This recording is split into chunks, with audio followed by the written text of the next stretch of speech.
Buenas tardes, jóvenes. Buenas tardes, profe. Hola, saludos a todos y a todas. Vamos a continuar con el material de ondas. El plan mío es acabar hoy lo que falta de ondas, de la parte conceptual, y después comenzar a ver la parte de superposición, que lo continuaríamos la otra semana. Recuerden que el examen está pautado para el jueves 1 de octubre. ¿De acuerdo? Bueno, entonces, yo quería comentarles rápidamente los fenómenos de reflexión y transmisión de ondas, ¿verdad? Las ondas mecánicas y en general las ondas electromagnéticas, ¿verdad? Se reflejan, ¿verdad? Y también no solo se transmiten, sino que se reflejan. Ahora, en el caso de ondas mecánicas, como el caso de una cuerda, podemos estudiar dos casos, digamos, en una dimensión, que es el caso de un punto fijo, es decir, cuando la cuerda está atada a un punto fijo aquí a la pared, y el caso de un punto móvil. El punto móvil se trata de un aro, digamos, que se puede deslizar por una varilla o por una barra, ¿verdad? Y entonces la fricción se desprecia, es decir, hay cierta fricción, cierta cantidad de fricción, pero el aro se puede mover, ¿ok? Entonces, este comportamiento en las ondas de la reflexión y la transmisión nos permite estudiar otros fenómenos o entender otros fenómenos más adelante que van a aparecer, por ejemplo, en física moderna, ¿verdad? Entonces, bueno, en el caso de un punto fijo, lo que se observa experimentalmente es que cuando el pulso llega a la pared, él se invierte, ¿verdad? Y regresa. Es decir, se transmite, se refleja y se invierte. ¿Ok? Y en el caso de un punto móvil, se refleja, pero no se invierte. ¿Ok? Bueno, eso es lo que se ve experimentalmente, ¿verdad? Ahora, esto que estamos hablando del punto fijo y del punto móvil también equivale o se puede, digamos que comparar cuando tenemos una cuerda en diferentes, es decir, dos cuerdas, ¿verdad? De diferente densidad lineal de masa. ¿Ok? Entonces, vamos a ver un poco eso. Entonces, recuerden que cuando es un punto fijo, dijimos que se transmite, se refleja y se invierte. Y cuando es un punto móvil, se transmite, se refleja, pero no se invierte.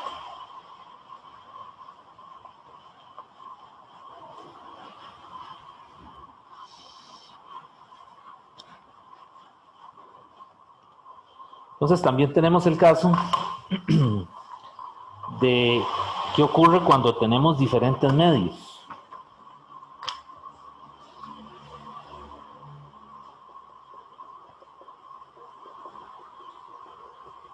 Diferentes medios. Entonces, cuando me refiero a diferentes medios, hablo de una onda que pasa de un medio, ¿verdad?, a otro de distinta rapidez de onda. Ejemplo, dos cuerdas con diferentes mu. Por ejemplo, que tengamos dos cuerdas, cada una con mu1 y mu2. Ese es un caso muy conocido, ¿verdad? Y entonces, ¿qué tiene que pasar aquí? En un medio, en una situación de estas, en donde yo tengo una cuerda, por ejemplo, que lleva un pulso y va a una segunda cuerda, digamos que esta es más gruesilla, la voy a hacer más gruesilla para decir que esta tiene un mu1 y esta tiene un mu2, algo así. Entonces vean que aquí hay una interfase, ¿verdad?, donde están pegadas las cuerdas. Entonces, ¿qué tiene que suceder aquí? Bueno, lo que tiene que pasar es que tiene que haber continuidad. ¿Y cómo podemos escribir eso en términos de algo que conozcamos de lo que ya hemos estudiado de ondas? Bueno, si tengo un medio 1 y tengo un medio 2, en ese punto ahí donde está la unión de ambas cuerdas, la frecuencia 1 tiene que ser igual a la frecuencia 2. Eso siempre se tiene que cumplir. ¿Ok? Es decir, cuando hablamos de que hay continuidad, en el movimiento ondulatorio o cuando un pulso se propaga en dos medios distintos, ¿verdad? Es decir, de una cuerda más densa a una menos densa o viceversa, pues para decir que hay continuidad, decimos que la frecuencia tiene que mantenerse igual, ¿ok? Porque si no, pues lo que pasaría es que el pulso, ¿verdad? Acabaría aquí, ¿cómo se dice? En la interfase, ¿verdad? En el punto en donde están pegadas las dos cuerdas. Y no, eso no se ve experimentalmente, ¿verdad? Entonces, en física, pues arreglamos la situación diciendo que las frecuencias tienen que ser iguales, puesto que este pulso tiene que ser producido, tiene que ser generado por algún mecanismo externo en el laboratorio, algún tipo de vibrador que es el que produce el pulso, ¿verdad? Entonces ese pulso, lo que se ve experimentalmente es que pasa de un medio más denso a otro menos denso, o viceversa, ¿de acuerdo? Pero el pulso no acaba en la interfaz, es lo que quiero decir. Entonces, para arreglar digamos, para justificar eso, decimos que las frecuencias deben ser iguales. Y pues ya sabemos que V es igual a lambda por F. Y entonces de ahí, pues nos damos cuenta que F, si yo lo despejo, es V sobre lambda, y si lo aplico a dos medios, pues entonces tengo una ecuación. V1 entre lambda 1 es igual a V2 entre lambda 2. Y entonces esa ecuación algunas veces es útil cuando tenemos dos medios, ¿verdad? Dos cuerdas, digamos, con diferente densidad lineal. Ahora, otra cosa importante, el pulso, recuerden que se mueve con velocidad constante. Entonces también aquí aplica aquello de que V1 es también L1 entre T1 y V2 es igual a L2 entre T2, en donde L1 es la longitud de la cuerda 1 y L2 es la longitud de la cuerda 2. Y el tiempo 1 y el tiempo 2 son los tiempos que tarda en recorrer el pulso cada una de esas cuerdas. Okay, entonces vean que ya aquí aparecen otras ecuaciones. Vean que ya vamos formando un sistema, ¿verdad? Esta, y la otra cosa es que la cuerda está tensa, ¿verdad? Es decir, está tensa entre dos extremos, el que está pegado a una pared, digamos, y el extremo, digamos, que está conectado al equipo que produce la vibración. Ok, entonces también es válido que V1 es igual a la raíz de Ft entre mu1 y V2 es igual a la raíz de Ft entre mu2. Observe que las tensiones son las mismas, ¿verdad? Y ya lo habíamos visto cuando hablamos del análisis mecánico, ¿verdad? Lo que hacen es una suma de tensiones en un elemento de masa diferencial de la cuerda y a partir de ahí es que sale esa fórmula que tiene la raíz, ¿verdad? Entonces, aquí la tensión suponemos que es la misma, es decir, la cuerda está sometida a la misma tensión, digamos que ambas partes de la cuerda, ¿verdad? Ok, ¿hay alguna duda de esto? ¿Alguna pregunta? Ok, entonces vean que, pues vean que esta ecuación nos sirve cuando tenemos diferentes medios, esta también, esta también, ¿verdad? Porque relaciona el tiempo de recorrido con la longitud de la cuerda y esta otra. Entonces, estos problemas, ¿cómo aparecen por ahí?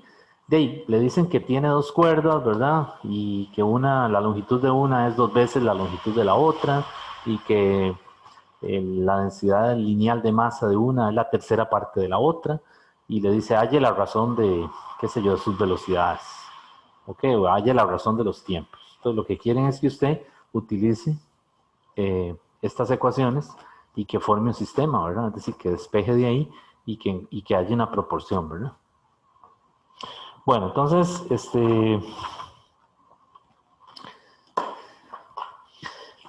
vamos continuando con esto mismo, ¿verdad? Hablando de esto mismo, pues resulta que si yo tengo, voy a borrar esto, ¿verdad? Si yo tengo dos medios, por ejemplo, si tengo dos cuerdas, una cuerda menos densa, por donde viaja un pulso, y va camino a una interfase en donde tengo una cuerda más densa. Voy a hacerla más. Entonces esto es mu2, esto es mu1. Y entonces aquí lo que vemos es que mu2 es mayor que mu1. ¿Ok? Bueno, cuando llega a la interfase, ¿verdad? Lo que se observa es que en este punto de aquí, una parte se refleja en la cuerda más, en la más ligera, ¿verdad? Y la otra parte se propaga por la cuerda más densa. Entonces vean que cuando un pulso pasa de una cuerda más ligera a otra más densa, este punto ¿cómo se comporta? ¿Como un punto fijo o como un punto móvil? ¿A qué se parece? A un punto fijo, ¿verdad? Es decir, esto hace las veces de un punto fijo en una pared, ¿verdad? Cuando tenemos dos cuerdas de diferentes medios. Ahora, si es al revés, si lo que yo tengo es que el pulso viaja por la cuerda más densa, es decir, si primero es la cuerda más densa y llega a la unión, ¿verdad? Donde está la interfase de la otra cuerda que es menos densa, nuevamente aquí es mu1 y aquí es mu2, ¿verdad? Y ahora aquí es al revés, aquí mu1 es mayor que mu2, ¿verdad? La cuerda en el medio 1 es más densa que en el medio 2. Pues lo que se observa ahora es que cuando llega a este punto, una parte se refleja, pero no se invierte, y la otra parte se transmite por la cuerda más ligera. Entonces una parte viene para acá y otra parte continúa. Entonces este es el pulso transmitido y este es el reflejado, pero no se invirtió. Entonces vean que un punto, cuando tengo, digamos, un pulso que pasa de una cuerda más densa a una menos densa, pues ese punto se comporta como el punto móvil, como el caso de la cuerda que está, digamos, pegada a un aro, ¿verdad? A un aro que puede deslizarse por una barra. Entonces, estoy tratando de hacer como una analogía, ¿verdad? Para tratar de entender el comportamiento de la reflexión y la transmisión. Ok, entonces, obviamente, si los dos materiales son de la misma densidad lineal, es decir, son iguales, pues de lo que va a pasar aquí es que es decir, no hay discontinuidad, ¿verdad? No hay problemas con la discontinuidad y tampoco no hay reflexión, ¿verdad?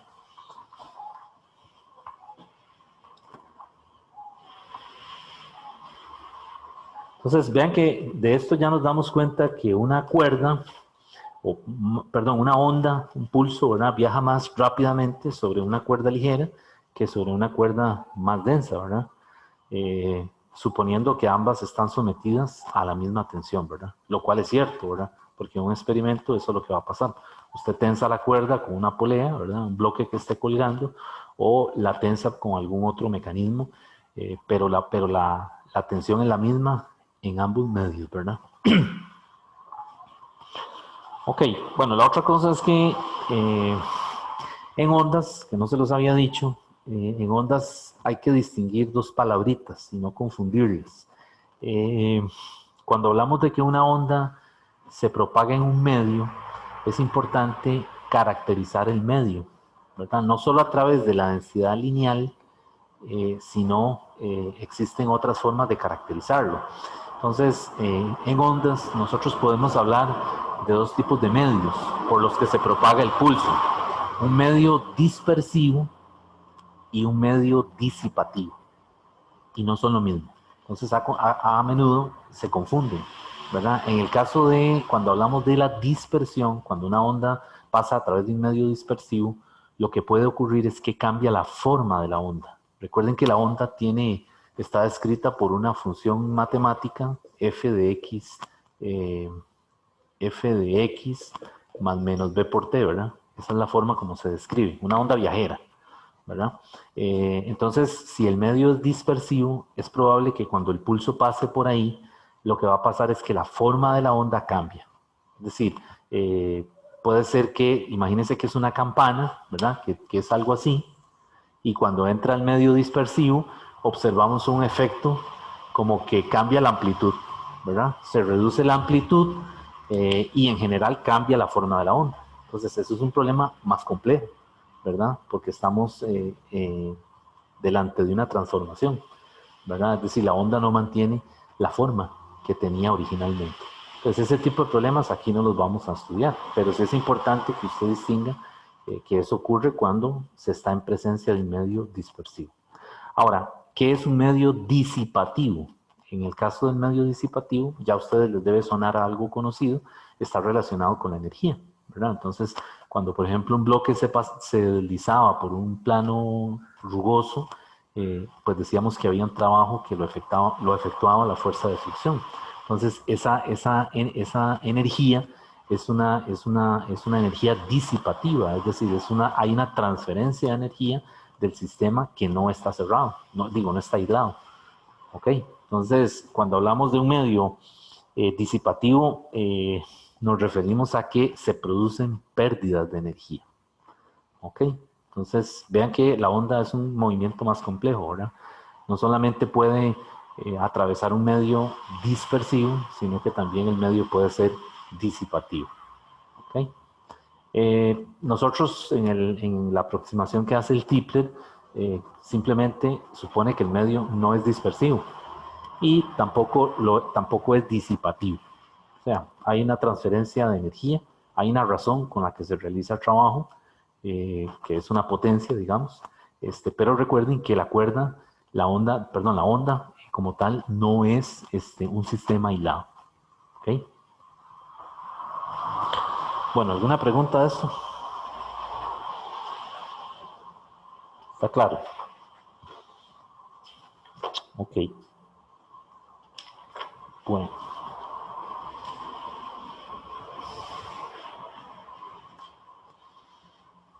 Bueno, entonces yo quería empezar hoy con el capítulo sobre superposición y particularmente quiero meterme a la parte de lo que es el principio de superposición, que es con lo que arranca el capítulo. Voy a borrar esto.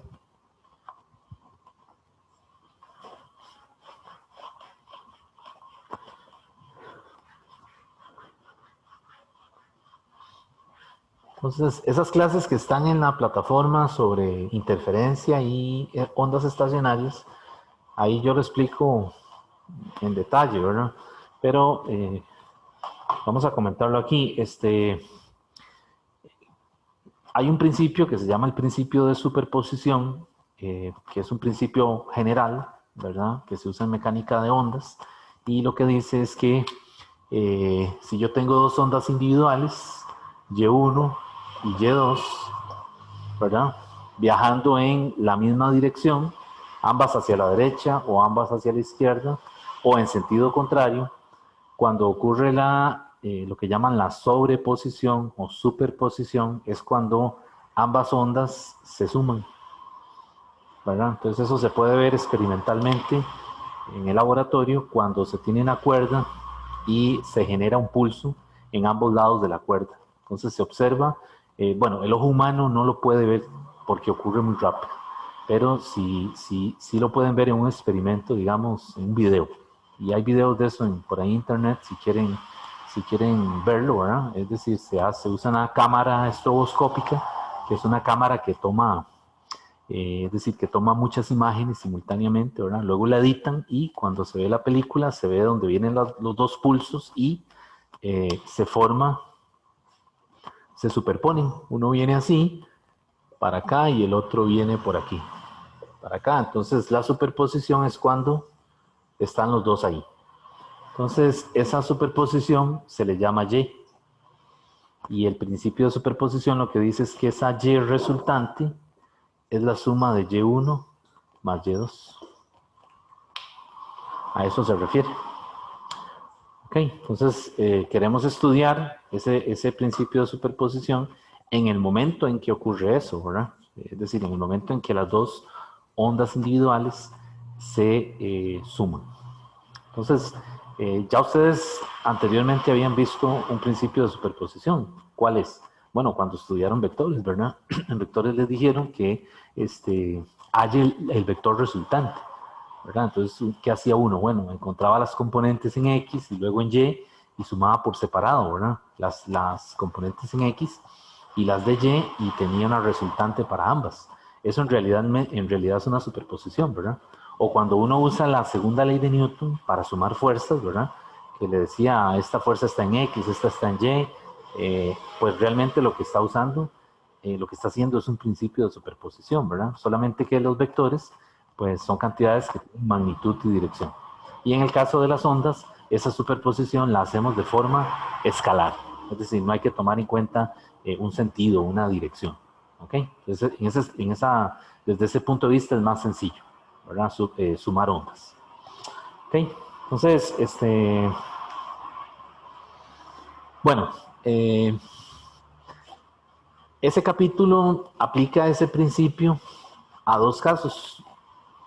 Ahí hay dos casos que son el, el principio de superposición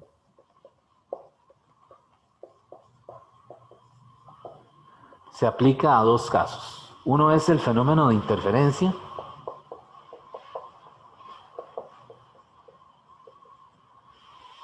¿Okay? Y el otro es el fenómeno de ondas estacionarias.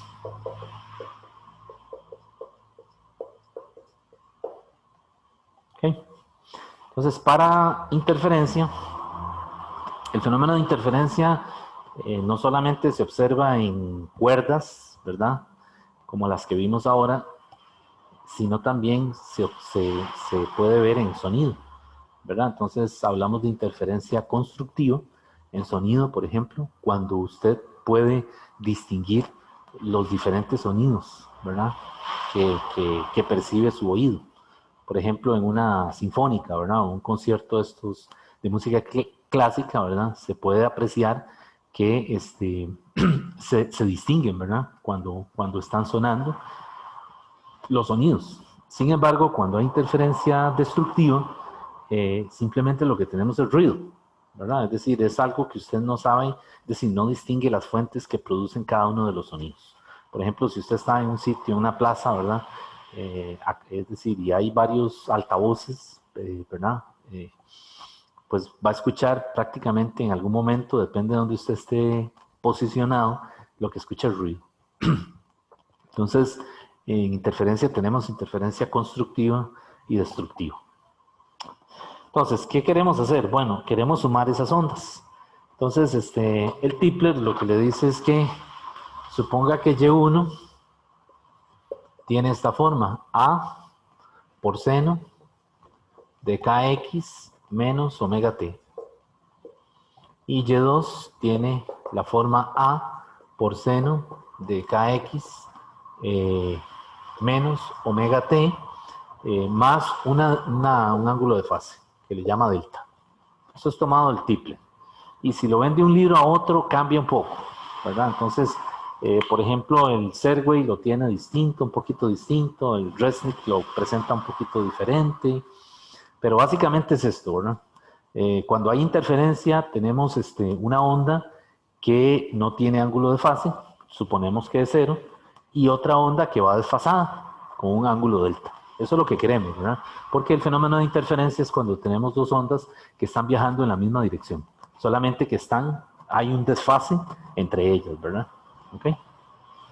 Y en un momento dado se da la superposición cuando se hace la suma. Y la otra cosa es que aquí siempre vamos a suponer que la amplitud es la misma. O sea, que ambas ondas tienen la misma amplitud. Porque si no, si la amplitud no es la misma, el problema se complica. Y en la realidad, la amplitud no es la misma, siempre. ¿Verdad? En problemas reales no tienen por qué ser iguales. Entonces, aquí suponemos, por simplicidad, que la A es igual para ambas. Si quieren ver casos más, ¿cómo se dice?, más rudos, más profundos, los invito a que consulten el Alonso, el libro de mecánica, el volumen 2. En el volumen 2 está la parte de ondas. Más adelante, al que le interese meterse un poco más en ese material, Alonso ya ahí se mete ya a nadar profundo, ¿verdad? Es decir, analiza un montón de casos ya matemáticamente más complejos, ¿verdad? De esto de la superposición. Pero aquí en Tipler usamos la amplitud igual para ambas ondas.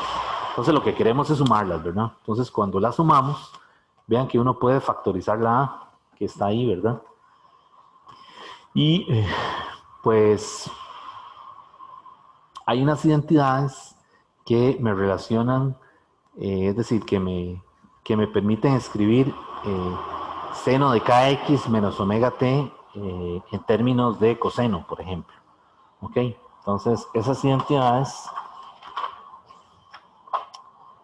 son, por ejemplo, esta. Seno de b más seno de c es igual a 2 multiplicado por seno, un medio, o si quieren no lo pongamos así, pongámoslo de una vez, b más c sobre 2 por coseno de b menos c sobre 2. Es una identidad en trigonometría. Y también hay una para cosenos, ¿verdad? Esta es la suma de senos, pero también hay una para cosenos. Estoy usando esta porque pues el Tipler usa seno, pero algún otro libro que parta de coseno, pues entonces tendrá que usar la de coseno de b más coseno de c. ¿Ok? Entonces esas identidades hay que manejarlas, porque con eso es que vamos a factorizar la onda. Factorizar la onda, cuando lo escuche por ahí, es simplemente que va a sacar el A factor común y que va a utilizar estas identidades, ¿verdad? Es decir, B sería kx y C sería omega t. ¿Ok? Y entonces, pues, usando esa identidad, llegamos a esto. Y es igual a y1 más y2, que es igual a 2a multiplicado por coseno de delta medios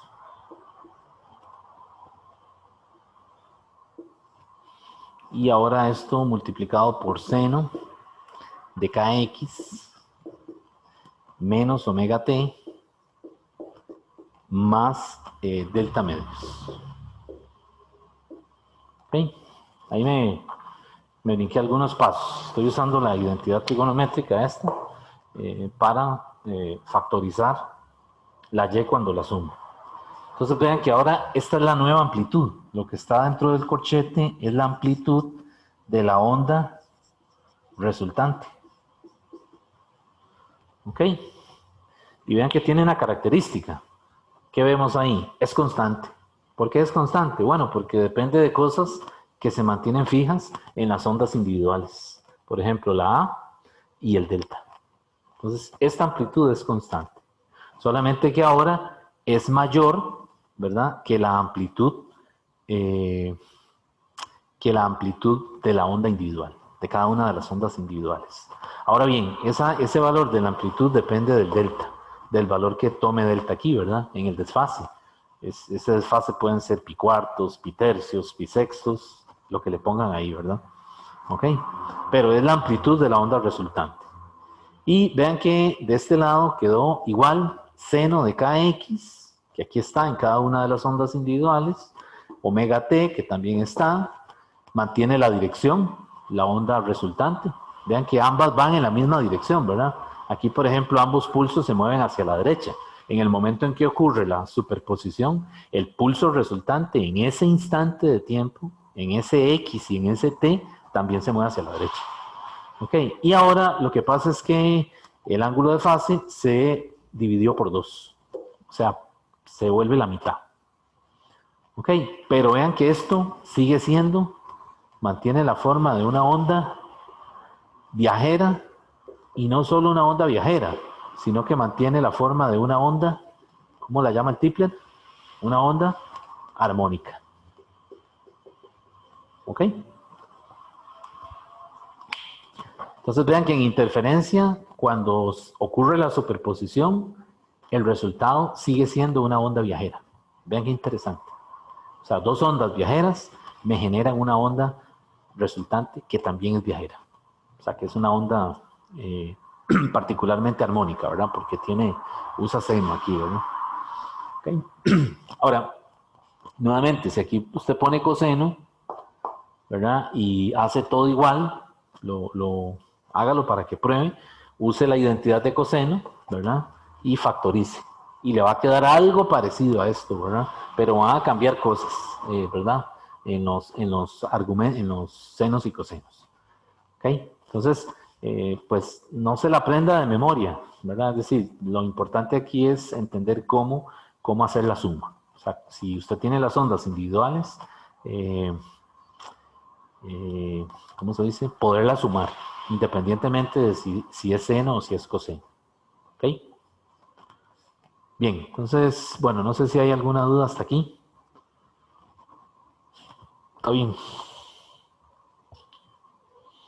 Bueno, entonces ahí viene el asunto de si la onda es, si la onda es, si hay interferencia constructiva o hay interferencia destructiva.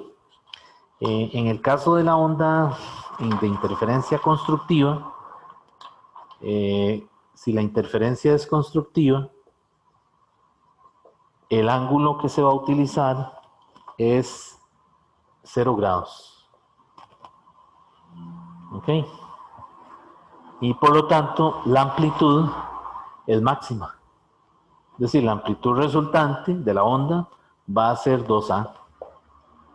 ¿Por qué va a ser 2A? Bueno, porque vean que aquí haríamos 0 entre 2, coseno de 0 vale ¿cuánto? 1. Y entonces la amplitud resultante tendría el valor máximo. O sea que tendría el valor de 2A. ¿Está bien? Y si la interferencia es destructiva, cuando hablamos de interferencia destructiva, el ángulo es delta igual 180 grados o pi. Entonces cuando yo sustituyo aquí 180 entre 2, me da 90 y coseno de 90 es 0. Por lo tanto ahora en interferencia destructiva la amplitud resultante se cancela, es igual a 0.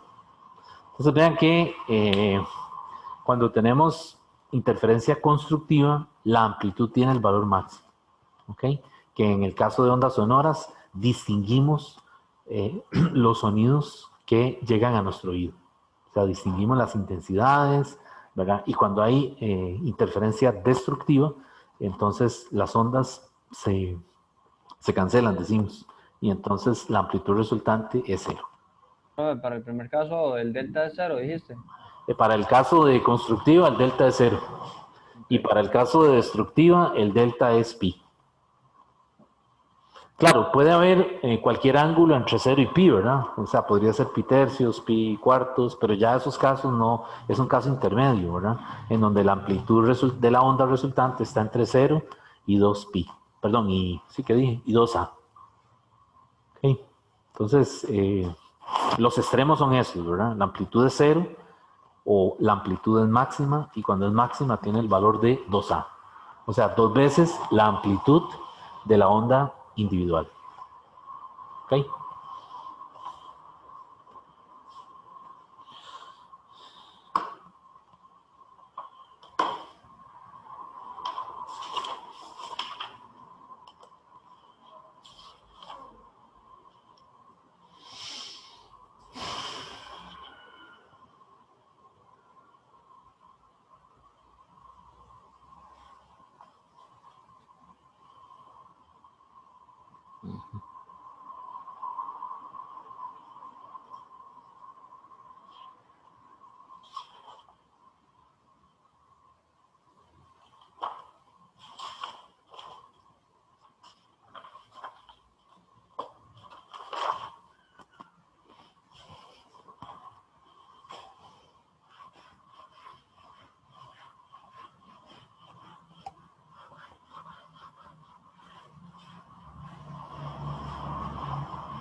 Vamos a hacer un ejemplo.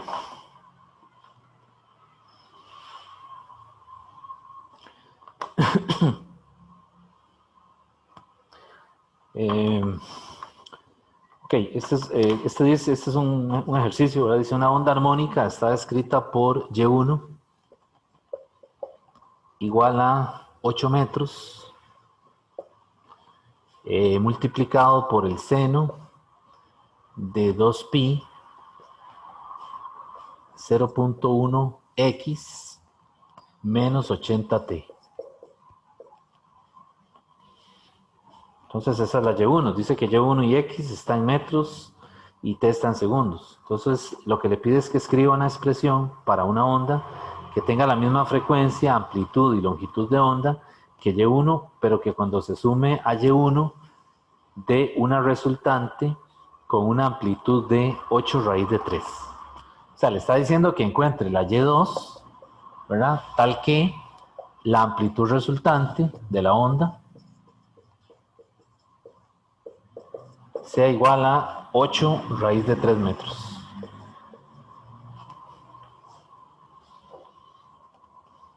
¿Ok?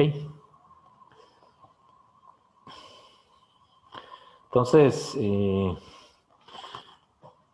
pues ya yo sé que cuando yo sumo Y1 con Y2, eso me va a dar como sé que son senos, ¿verdad? Le están dando una onda que comienza con seno, la otra también tiene que tener seno, ¿verdad?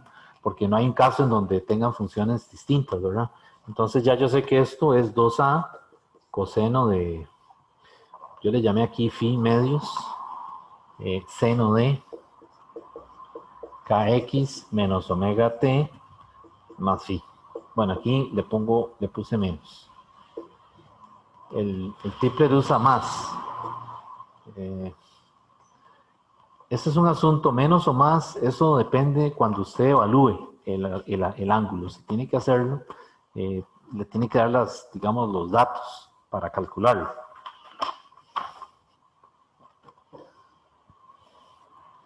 Ok, entonces, ¿qué hacemos aquí para resolver esta parte?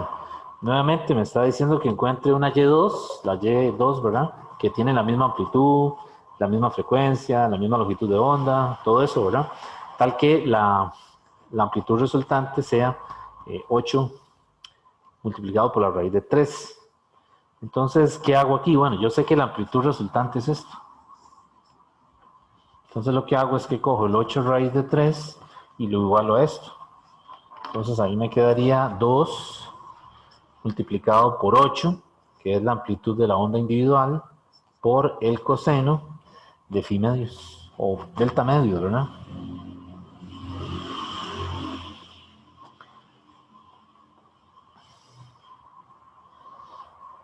Ok. Y entonces, pues de ahí ya yo puedo encontrar el ángulo, ¿verdad?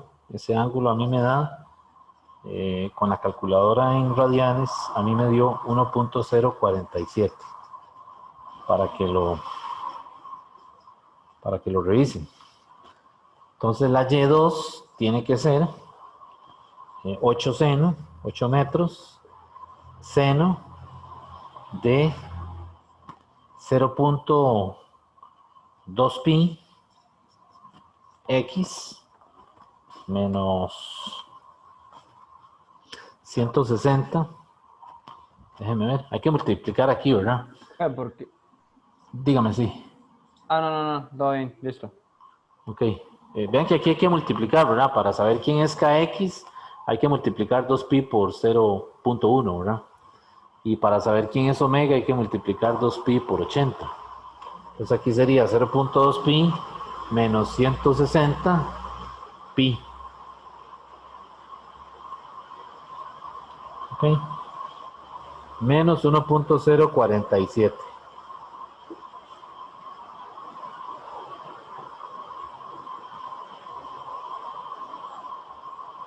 El más y el menos, o sea, yo ahora lo definí con más, ¿verdad? Por eso les digo, es mejor que uno haga la factorización, o sea, que use la identidad para estar seguro de que los signos están bien puestos, ¿verdad? Entonces, yo aquí estoy usando el menos para que ustedes no se vayan a confundir, porque el problema lo tomé de otro libro, y en ese libro el convenio utiliza un menos ahí, le pone un menos ahí, ¿de acuerdo? Pero entonces para eso trabajamos con el convenio del TIPLER, ¿verdad?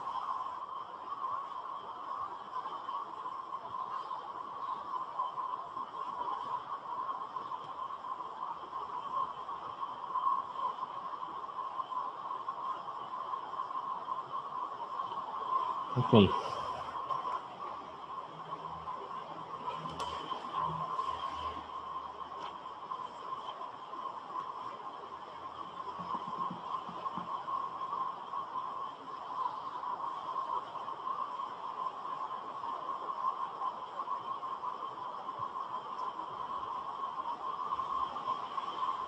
Bueno, entonces,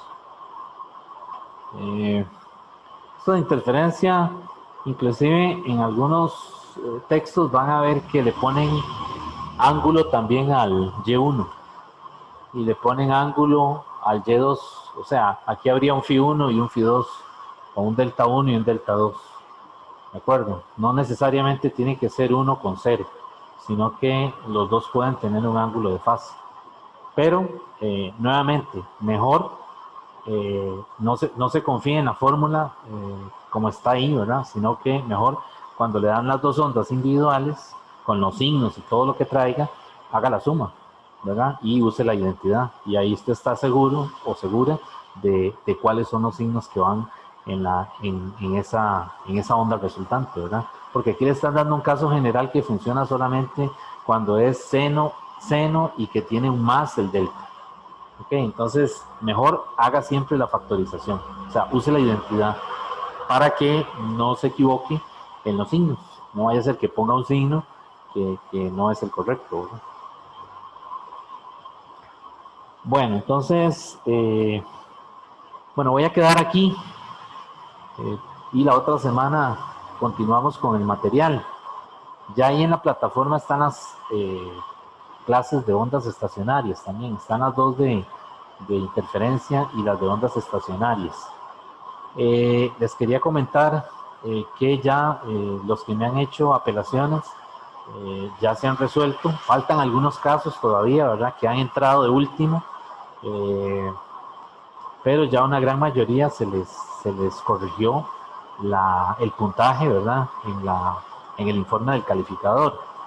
La otra cosa es que, vean, en estos exámenes, es decir, en esta modalidad que estamos, en los exámenes que son de marque con X, pues ustedes saben que el desarrollo, si bien es importante porque usted tiene que llegar a la respuesta, si es numérica, ¿verdad? Y se supone que es un desarrollo corto, pero el desarrollo no se evalúa, ¿verdad? Es decir, se evalúa lo que usted marcó, ¿de acuerdo?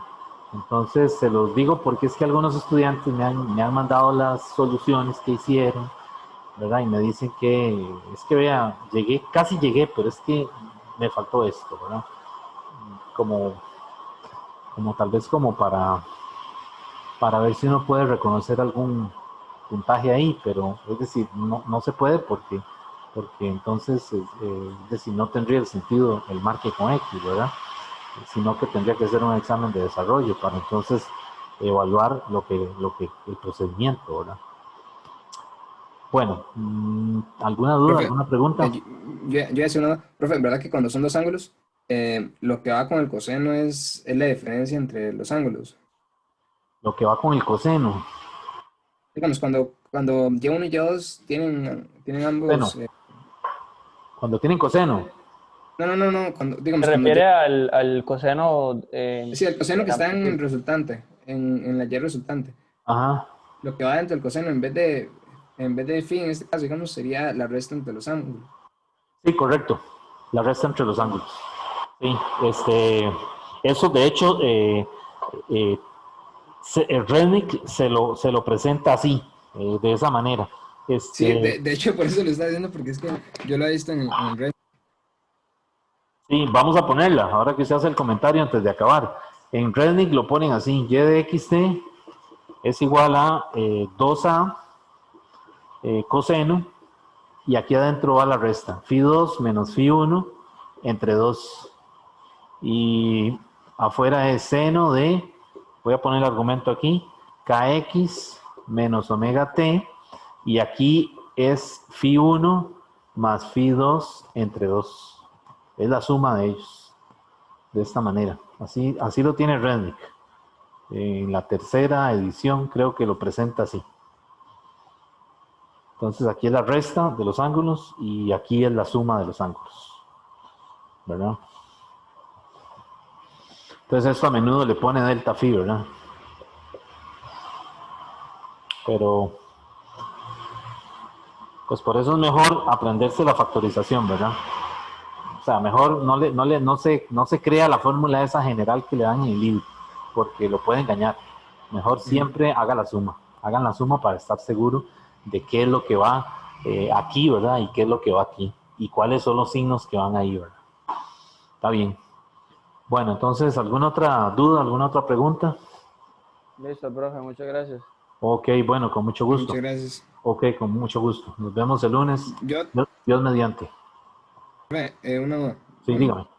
es algo corto. En realidad, o sea, no sé, como está el sistema ahora y si usted lo ha preguntado, si está bien, pero una idea nada más para algo de eso que usted está diciendo de las preguntas. Sí, Porque hay algo que están haciendo en la escuela de mate en algunos cursos, y es que, bueno, yo no sé si se lo digo por si usted no sabía que digamos que está esa opción, es que están haciendo que en el marcar con X, algunas opciones le asignan como algún porcentaje de puntaje, ¿me entiende? Entonces están haciendo eso, digamos. mm, Pero sí, nada más sería como para que supiera, ok. digamos. Está bien, voy a...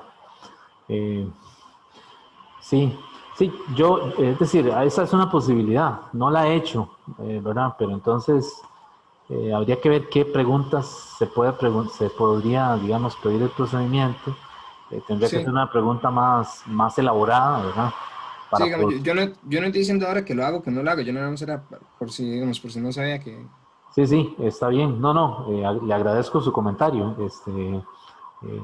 Pero sí habría que hacer cambios, digamos, en el tipo de pregunta que se hace, ¿verdad? Eh, para poder, digamos, evaluar el procedimiento. Es decir, y habría que dar más tiempo, esa es la otra cosa, ¿verdad? Porque ya vendría una pregunta que tiene un poquito más de procedimiento y, ¿verdad?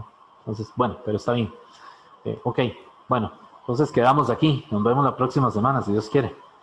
Gracias, profe. La otra cosa que les iba a decir, se me olvidó. Yo los jueves estoy poniendo, a partir de esta semana, una hora de consulta en la mañana, de 10 a 11, para el que pueda conectarse, ¿verdad? La voy a seguir poniendo ahí los jueves antes de antes de esta clase de la 1. Ok, solamente era eso. Bueno, hasta luego entonces. Es, Ok, Gracias, profe. bueno, con gusto.